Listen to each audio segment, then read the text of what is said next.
Hello students, myself doctor Ashish Srivastava और आज के इस लेक्चर में मैं आपसे 10 इंपॉर्टेंट क्वेश्चन डिस्कस करूंगा। इनहेरिटेंस ऑफ वन जीन पर ये क्वेश्चंस बेस्ड होंगे। आपको क्या करना है, आपको केवल इतना करना है कि इस पूरे के पूरे वीडियो को आखिरी तक देखना है। इसमें 10 इंपॉर्टेंट क्वेश्चंस का कलेक्शन है। हर एक क्वेश्चन को मैं डिस्प्ले करूंगा आपकी स्क्रीन पर।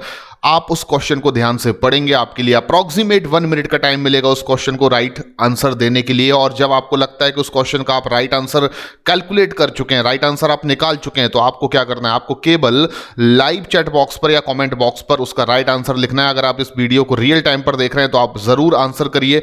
एंड ये वीडियो आपके लिए इंपॉर्टेंट इसलिए क्योंकि जब भी हम नीट की प्रिपरेशन कर रहे होते हैं या बोर्ड एग्जाम्स के लिए प्रिपरेशन कर रहे होते हैं, तो ऐसे वीडियोस जो मैं आपको DPP 1 2 3 4 करके आगे भी देता रहूंगा, ये वीडियो आपके लिए काफी हेल्पफुल होंगे क्योंकि इन वीडियोस को देखकर आप आराम से अपने क्वेश्चंस की प्रैक्टिस कर सकते हैं। आप क्वेश्चंस को पढ़कर प्रिडिक्शन लगा सकते हैं उसका राइट आंसर क्या होगा। आप अपने नॉलेज को चेक कर सकते हैं, बूस्ट कर सकते हैं अपने नॉलेज को। तो ये जो इस तरीके का DPP इसका डिस्कशन मैंने स्टार्ट किया, ये आपके लिए बहुत ज्यादा बेनिफिशियल होगा क्योंकि इसमें आपको कोई भी अलग से टाइम स्पेंड नहीं करना होता है। आप आराम से अपने मोबाइल पर इन DPPs को वॉच कीजिए, इनके आंसर्स आप दीजिए। आपको मैं सॉल्यूशन भी बताऊंगा, हर एक क्वेश्चन का राइट आंसर बताने के साथ साथ मैं उस क्वेश्चन के पीछे का सॉल्यूशन भी बताऊंगा। तो यानी कि आपके डाउट सॉल्व भी इस सेशन में आराम से होते जाएंगे। तो ऐसे सभी सेशंस को आपको बहुत ही कंपलसरी देखना है, हमेशा देखना है, क्योंकि इन क्वेश्चंस का कलेक्शन जो मैं करता हूं वो या तो प्रीवियस ईयर में आए हुए क्वेश्चंस हैं या फिर वो ऐसे एक्सपेक्टेड क्वेश्चंस हैं जो आपके नेक्स्ट नीट एग्जाम में आने के चांस रखते हैं। तो स्टार्ट करता हूं मैं आज का अपना ये सेशन जिसमें DPP 2 यानी कि मैं इनहेरिटेंस ऑफ वन जीन पर और कहा जाए तो जेनेटिक्स चैप्टर पर मैं कुछ इंपॉर्टेंट 10 क्वेश्चंस आपसे डिस्कस करने वाला हूं। तो पहला क्वेश्चन जो है वो आपको आपकी स्क्रीन पर दिख रहा है। फर्स्ट क्वेश्चन में आपसे क्या बोला जा रहा है, मैं क्वेश्चन को पढ़ के बताऊंगा। उस क्वेश्चन का आपको सिंपल मीनिंग भी बताऊंगा कि उस क्वेश्चन में आपसे क्या डिस्कस किया जा रहा है, क्या पूछा जा रहा है, उसके ऑप्शंस भी आपको पढ़ के बताऊंगा। लेकिन उससे पहले आप इस क्वेश्चन को सबसे पहले आप हर एक क्वेश्चन को प्रॉपरली समझेंगे। तो इस क्वेश्चन में क्या कहा जा रहा है आप ध्यान से देखेंगे। इस क्वेश्चन में कहा जा रहा है कि एक tall true breeding garden pea plant है। Tall true breeding garden pea plant, तो सबसे पहले मैं यहां पर एक टॉल ट्रू ब्रीड का मतलब होगा होमोजाइगस, तो मैं tall true breed garden pea plant को यहां पर ले लेता हूं। और फिर आपसे बोला जा रहा है कि इसका क्रॉस आपको करना है एक dwarf true breeding garden pea plant से, तो मैं यहां पर डॉर्फ गार्डन पी प्लांट से इसका क्या कर देता हूं, क्रॉस कर देता हूं। अब आपसे कहा जा रहा है कि F1 जनरेशन के जो प्लांट्स आपको मिलेंगे उनकी आपको सेल्फिंग करना है और सेल्फिंग करने के बाद आपको बताना है कि F2 जनरेशन में जीनोटाइप क्या होगा। तो आपका टाइम यहां पर खत्म हो चुका है। आपके सामने 4 ऑप्शन है। मैं फिर से एक बार क्वेश्चन को समझाने की कोशिश करता हूं। एक यहां पर tall true breeding pea plant है जिसका क्रॉस आपको एक dwarf true breed garden pea plant के साथ करना है, यानी कि दोनों ही प्लांट जो हैं वो होमोजाइगस जीनोटाइप रखेंगे। F1 जनरेशन आपको हमेशा क्या मिलेगी, हाइब्रिड यानी हेट्रोजाइगस कंडीशन। और आपको बताना है कि अगर इस F1 प्रोजेनी का, this is the F1 progeny, इसको मैं F1 प्रोजेनी कह सकता हूं। आपको बताना है अगर मैं इस F1 प्रोजेनी की सेल्फिंग कराता हूं, सेल्फिंग कराने का मतलब क्या होगा, तो मैं इसका क्रॉस जो है वो इसी से करा देता हूं, यानी कि इसी प्लांट के मेल गैमीट का क्रॉस इसी प्लांट के फीमेल गैमीट से करा देता हूं। तो F1 जनरेशन में जीनोटाइप रेशियो क्या होगा, तो वी नो वेल कि F2 जनरेशन में आपको इस तरीके से 4 प्रोजेनीज ऑब्टेन होंगी जब आप चेकर बोर्ड की हेल्प से जीनोटाइप को या जीनोटाइप की प्रोबेबिलिटी को ड्रॉ करेंगे। तो यहां पर आपको 4 डिफरेंट प्रोजेनी ऑब्टेन होंगी जिसमें से एक प्रोजेनी ऐसी होगी जो होमोजाइगस टॉल होगी। ये क्या है, होमोजाइगस टॉल। और यहां पर आप देख सकते हैं आपको 2 प्रोजेनी ऐसी मिलेंगी जो हेट्रोजाइगस टॉल होंगी। तो यहां पर ये 2 प्रोजेनीज जो आपको मिल रही हैं वो क्या है, तो आप कहेंगे हेट्रोजाइगस टॉल, यानी कि हेट्रोजाइगस डोमिनेंट। और आपको एक प्रोजेनी ऐसी मिलेगी जीनोटिपिकली F2 जनरेशन में जो होमोजाइगस डॉर्फ होगी। तो अब जल्दी से इस क्वेश्चन में आपको देखना है कि 4 ऑप्शंस जो दिए गए उनमें से कौन सा ऑप्शन जो होगा वो इस क्वेश्चन का राइट ऑप्शन होगा। तो बहुत इजी है, आपने आंसर ऑलरेडी निकाल लिया। अब आपको केवल इतना देखना है कि इनमें से कौन से ऑप्शन में ये लिखा हुआ है कि 1:2:1। तो आप यहां पर देखेंगे 1:2:1 2 जगह पर लिखा हुआ है, लेकिन ध्यान दीजिए कि 1:2:1 जो यहाँ पर ऑप्शन सी में लिखा हुआ है उसमें 1 का मतलब है टॉल होमोजाइगस, तो ये बिल्कुल सही है। 2 का मतलब है टॉल हेटेरोजाइगस, ये बिल्कुल सही है। और 1 का मतलब है डॉर्फ, यानी कि होमोजाइगस ही होगा, डॉर्फ हमेशा फिनोटाइप। तो यहाँ पर इस क्वेश्चन का जो राइट आंसर होना चाहिए वो राइट आंसर क्या होगा, ऑप्शन नंबर सी। तो इस क्वेश्चन का जो राइट आंसर है वो है ऑप्शन सी।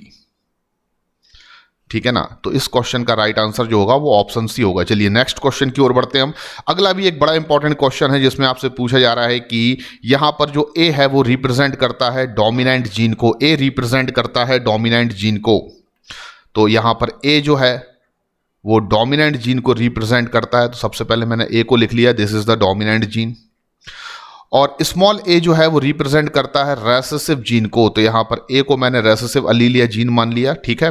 अब आपसे पूछा जा रहा है कि which of the following would be the most likely result in the first generation of springs when small a capital A small a is crossed with small a, यानी कि आपको कुछ नहीं करना है, आपको कैपिटल ए स्मॉल ए की crossing कर देना है स्मॉल ए जीनोटाइप वाले पेरेंट्स के साथ।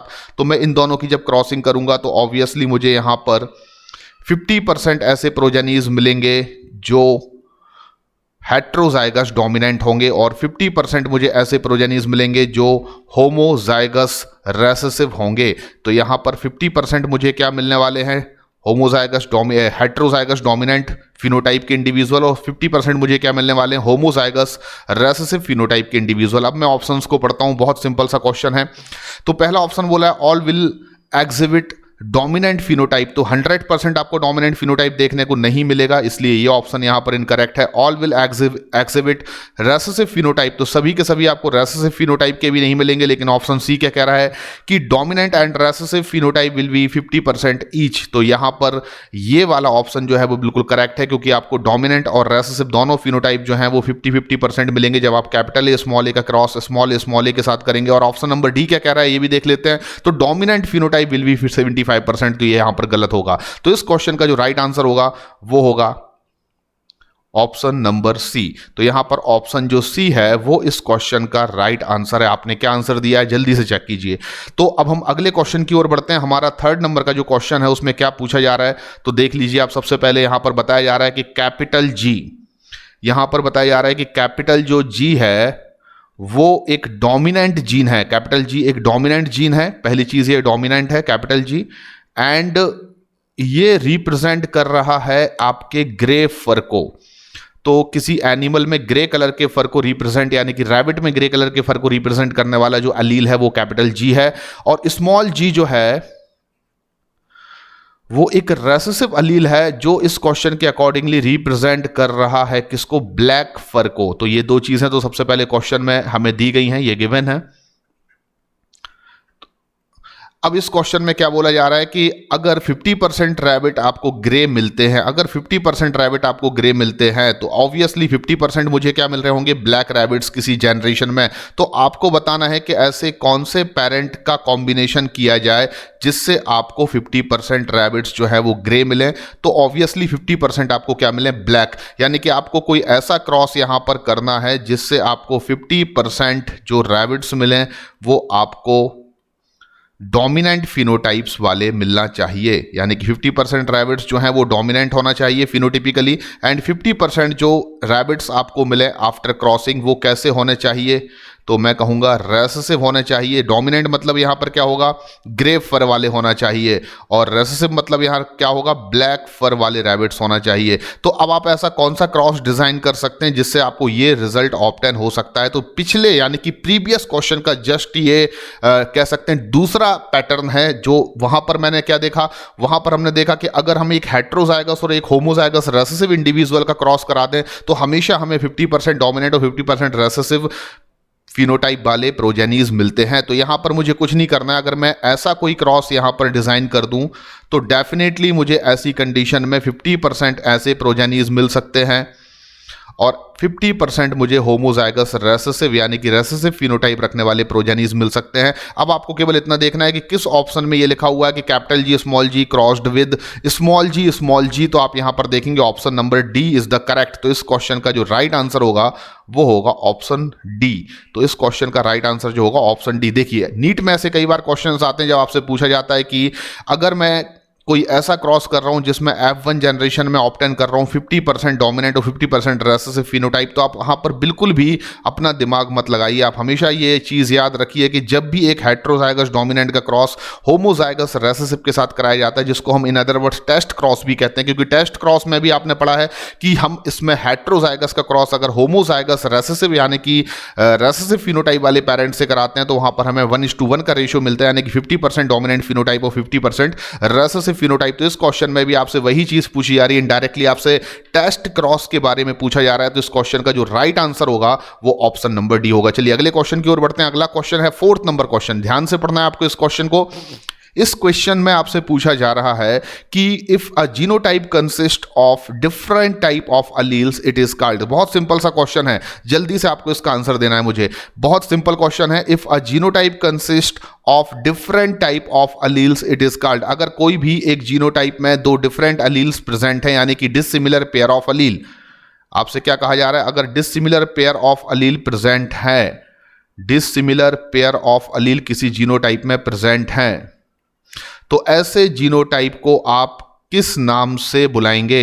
डिसिमिलर पेयर ऑफ अलील का मतलब अगर एक अलील कैपिटल ए है, एक अलील स्मॉल ए है, एक अलील कैपिटल आर है, एक अलील स्मॉल आर है, एक अलील कैपिटल डब्ल्यू है, एक अलील स्मॉल डब्ल्यू है, यानी कि अगर कोई भी ऐसा जीनोटाइप है जिसमें कि दो डिफरेंट अलील हैं जो डिसिमिलर पेयर हैं, और ऐसे जीनोटाइप को आप क्या कहेंगे। तो इस क्वेश्चन का आंसर बहुत ज्यादा सिंपल है, इसका आंसर होगा हेट्रोजाइगस। तो यहां पर इस क्वेश्चन का जो राइट आंसर होगा वो आप हमेशा याद रखें बी होगा, बी मतलब हेट्रोजाइगस। तो वी नो डैट कि अगर किसी भी होमोलोगस पेयर ऑफ क्रोमोसोम पर सेम पोजीशन पर पेयर ऑफ जीन जो प्रेजेंट है उसको हम अलील कहते हैं, और अगर वो कॉन्ट्रास्टिंग कैरेक्टर के बेसिस पर डिफरेंट है तो उसको हम हेट्रोजाइगस अलील कहते हैं। The main principal property of heterozygous allele की वो कंसिस्ट करता है डिसिमिलर पेयर, यानी डिसिमिलर पेयर ऑफ अलील ही हेट्रोजाइगस अलील माने जाएंगे या हेट्रोजाइगस जीनोटाइप माना जाएगा।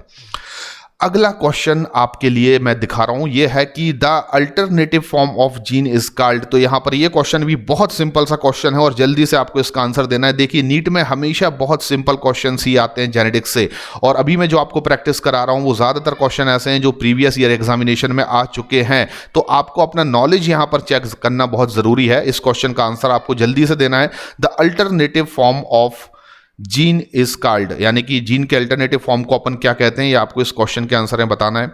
तो हम सभी जानते हैं कि किसी भी होमोलोगस क्रोमोसोम पर, यानी कि ये पेयर ऑफ होमोलोगस क्रोमोसोम है जो मैं बना रहा हूं, और इस होमोलोगस पेयर ऑफ क्रोमोसोम पर सेम लोकेशन पर जो एक जीन का पेयर प्रेजेंट होगा उसको आप क्या कहते हैं, अलील कहते हैं। और हम सभी जानते हैं कि अलील्स की खासियत क्या होती है। तो हर एक जीन जो होता है वो अपने दो अल्टरनेटिव फॉर्म यानी कि कॉन्ट्रास्टिंग ट्रेट्स को रिप्रेजेंट करने वाले अलील्स रखता है। तो हमेशा याद रखिए इस क्वेश्चन का बहुत सिंपल सा राइट आंसर है the alternative form of gene, यानी जीन के अल्टरनेटिव फॉर्म को हम लोग अलील्स कहते हैं। और अलील्स जो होते हैं मेनली वो देखा जाए तो अकॉर्डिंग टू मेंडल कि किसी भी एक कैरेक्टर को कंट्रोल करने के लिए किसी इंडिविजुअल में एक पेयर ऑफ अलील होते हैं। हालांकि मेंडल के अकॉर्डिंगली किसी पॉपुलेशन में भी किसी एक कैरेक्टर के लिए दो अलील्स होते हैं, लेकिन आपको मैंने ये पहले बता दिया है कि मल्टीपल अलीलिज्म एक ऐसी प्रोसेस है जिसमें किसी भी एक कैरेक्टर को कंट्रोल करने के लिए किसी एक पॉपुलेशन में दो से ज्यादा अलील्स हो सकते हैं, और इसका एग्जाम्पल भी मैं आपसे आगे डिस्कस करूंगा। तो इस क्वेश्चन का जो राइट आंसर होना चाहिए वो है, बहुत सिंपल सा क्वेश्चन है, इस क्वेश्चन का राइट आंसर जो है वो डी है।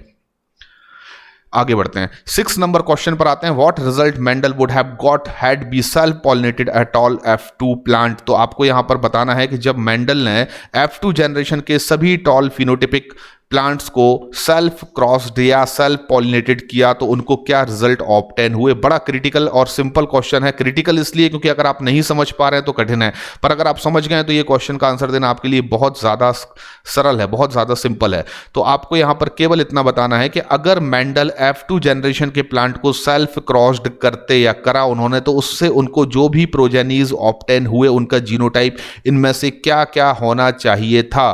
तो देखिए इस क्वेश्चन को हम लोग सॉल्व कर देते हैं।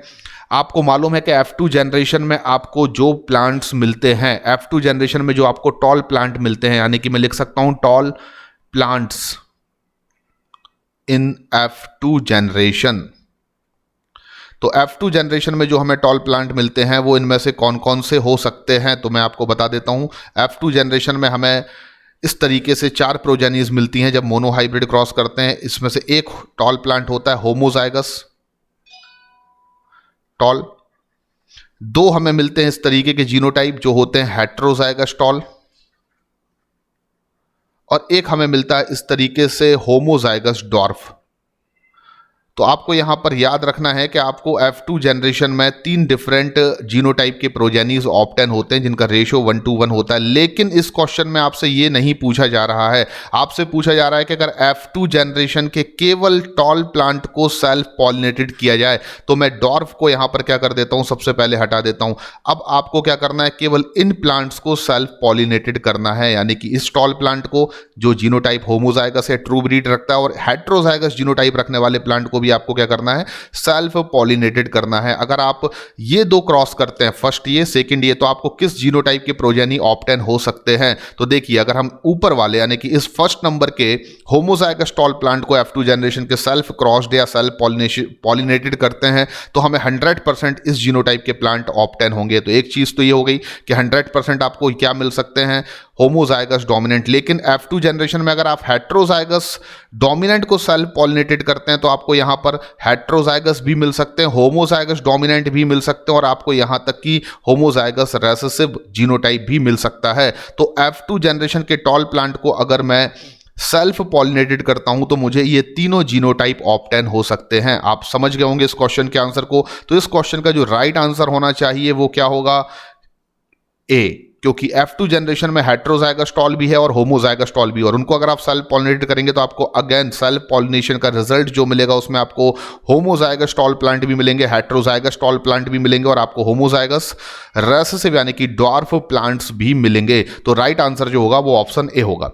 अगला क्वेश्चन है द ग्राफिकल प्रेजेंटेशन या representation to calculate the probability of all possible genotype of offsprings in a genetic cross was developed by, यानी कि आपको बताना है कि जब भी हम मेंडेलियन हाइब्रिडाइजेशन क्रॉस को करते हैं तो वहां पर आप जीनोटाइप की प्रोबेबिलिटी को कैलकुलेट करने के लिए जो चेकर बोर्ड का फॉर्मेशन करते हैं, याद रखिए हम लोग हमेशा क्या करते हैं, F1 प्रोजेनी को जब सेल्फ पॉलिनेशन करते हैं तो हम वहां पर एक चेकर बोर्ड मेथड का यूज करते हैं और इस ग्राफिकल प्रेजेंटेशन या चेकर बोर्ड मेथड से हम लोग जीनोटाइप की प्रोबेबिलिटी को कैलकुलेट बहुत आसानी से कर सकते हैं। कुछ इस तरीके से कि यहां पर हम लोग मेल गैमीट्स ले लेते हैं, यहां पर हम लोग फीमेल गैमीट्स को ले लेते हैं और आप देखते हैं कि हम इस तरीके से 4 डिफरेंट जीनोटाइप, यहां पर 4 डिफरेंट प्रोजेनीज को बना लेते हैं जो 3 डिफरेंट जीनोटाइप्स रखती हैं और फिनोटिपिकली वो होती हैं वह आपकी 3:1 और जीनोटिपिकली होती हैं 1:1। तो देखिए मैंने यहां पर बता दिया कि क्वेश्चन आपसे किस बारे में क्वेश्चन पूछ रहा है। क्वेश्चन में केवल इतना पूछा जा रहा है कि इसमें से किस साइंटिस्ट ने डेवलप किया था एक ऐसी ग्राफिकल रिप्रेजेंटेशन की मेथड को जिससे कि हम probability of possible genotypes of offsprings को कैलकुलेट कर सकते हैं। तो सबसे पहले तो मेंडल ये नहीं थे क्योंकि मेंडल फादर ऑफ जेनेटिक्स हैं, लेकिन ने किसी चेकर बोर्ड मेथड को डिस्कवर्ड नहीं किया है। कॉर्नवर्क की मैं बात करूं तो इनका जेनेटिक्स में काफी इंपॉर्टेंट कंट्रीब्यूशन है, लेकिन कॉर्नवर्क का जो कंट्रीब्यूशन है वो ये है कि इन्होंने फर्स्ट आर्टिफिशियल डीएनए का सिंथेसिस किया था। हरगोविंद खुराना की बात करूं तो इनका जेनेटिक कोड में काफी इंपॉर्टेंट कंट्रीब्यूशन है और इन्होंने deciphering of genetic code को इस दुनिया में दिया था। लेकिन यहां पर fourth option is the correct answer of this question जो है कि रेजिनाल्ड सी पनेट। तो आप सभी जानते हैं कि जो चेकर बोर्ड मेथड है उसको हम लोग पनेट स्क्वायर भी कहते हैं और नाम से ही समझ में आ रहा है कि पनेट स्क्वायर जो है वो इन साइंटिस्ट के नाम पर ही रखा गया है क्योंकि इस मेथड का यूज हम लोग जनरली किसी भी हाइब्रिडाइजेशन क्रॉस में, चाहे वो मोनो हाइब्रिड हो या वो डाई हाइब्रिड हो, उसमें हम वेरियस जीनोटाइप की प्रोबेबिलिटी को कैलकुलेट करने में करते हैं। तो इस क्वेश्चन का राइट आंसर जो होगा वो होगा आंसर डी। तो right answer is answer D. आगे बढ़ते हैं, 8वां नंबर क्वेश्चन है, थोड़ा सा डिफिकल्ट क्वेश्चन है। इसमें मैथमेटिकल आपको कुछ फॉर्मूले अप्लाई करने पड़ सकते हैं। ध्यान से इस क्वेश्चन को आपको सबसे पहले पढ़ना है। तो इस क्वेश्चन को आप सबसे पहले ध्यान से पढ़ेंगे। इस क्वेश्चन में आपसे क्या पूछा जा रहा है, इस क्वेश्चन में आपसे पूछा जा रहा है कि एक गार्डन पी है और गार्डन पी में बात हो रही है कि round shape of seed is dominant over wrinkled shape, यानी कि राउंड शेप सीड जो है, आर जो अलील है आप कह सकते हैं वो राउंड के लिए रिस्पॉन्सिबल है और वो डोमिनेंट अलील है। जो कि किस पर डोमिनेंट है, तो यहां पर आंसर होगा स्मॉल आर पर, जो कि रिंकल्ड शेप ऑफ सीड के लिए रिस्पॉन्सिबल अलील है और नेचर में ये कैसा है, तो आपका आंसर है रेसेसिव। तो यहां पर सबसे पहले क्वेश्चन में ये चीज दी गई है कि round shape of seed dominant over wrinkled shape. अब आपको बताना है a pea plant heterozygous for round shape of seed, यानी कि मैं एक पी प्लांट ले लेता हूं यहां पर जो हेट्रोजाइगस होगा for round shape of seed. इसको आपको क्या करना है, सेल्फिंग करना है और जब मैं इसकी सेल्फिंग करूंगा तो सेल्फिंग से मुझे जो प्रोजेनीज या सीड्स मिलेंगे उनको जर्मिनेट करने पर मुझे टोटल 1600 प्रोजेनीज ऑब्टेन होंगी। यानी कि अगर मैं सेल्फिंग कर देता हूं किसकी, हेट्रोजाइगस राउंड शेप सीड की सेल्फिंग कर देता हूं तो मुझे यहां पर टोटल 1600 सीड्स, या इनडायरेक्टली मैं बात करूं तो प्रोजेनीज F2 जनरेशन में ऑब्टेन होने वाली हैं। आपको आंसर क्या देना, आपको केवल इस क्वेश्चन में ये बताना है how many seedlings would have the parental phenotype. तो पेरेंटल फिनोटाइप का मतलब क्या होगा, फिनोटाइप ऑफ F1, क्योंकि इन सभी प्रोजेनीज का जो पेरेंट है वो कौन है, heterozygous round shape seed plant. तो heterozygous round shape seed plant जो है वो इन सभी प्रोजेनीज या कह सकते हैं F2 जनरेशन की जो प्रोजेनीज है उनके पेरेंट हैं। तो आपको बताना है 1600 में से कितनी ऐसी प्रोजेनीज होंगी